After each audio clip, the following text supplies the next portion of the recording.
Audrey Fleurot boudée par les Césars, elle a un cruel manque de considération pour son succès, en France, est indiscutable. En 2022, Audrey Fleurot n'a pas seulement enflammé les écrans de nos télévisions.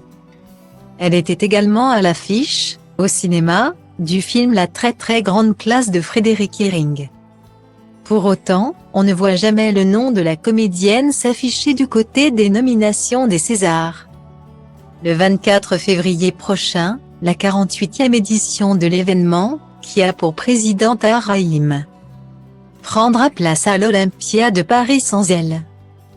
Pour s'assurer que le public français avait les mêmes goûts que l'Académie des Césars, le magazine Paris Match a organisé un sondage et a obtenu les résultats inverses. Audrey Fleurot arrive en tête de liste des actrices préférées du public devant Virginie Efira et Marion Cotillard.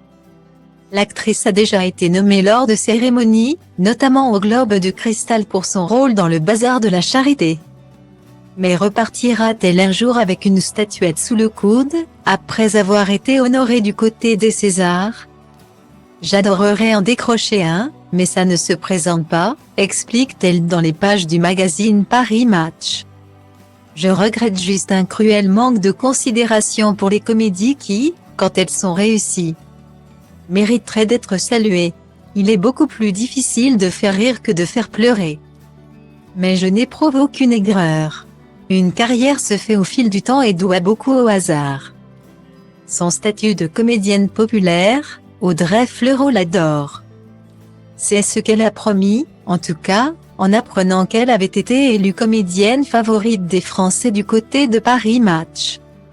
J'en suis surtout heureuse. Mais les choses n'arrivent pas du jour au lendemain.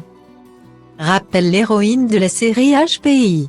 Ça fait quand même 25 ans que je travaille. Il n'y a pas eu d'ascension fulgurante. J'ai conscience que je dois cette place plus à la télé qu'au cinéma. Si c'est pour faire une énième comédie pas très drôle, je préfère passer mon tour. César ou pas, pas de quoi en faire une drame.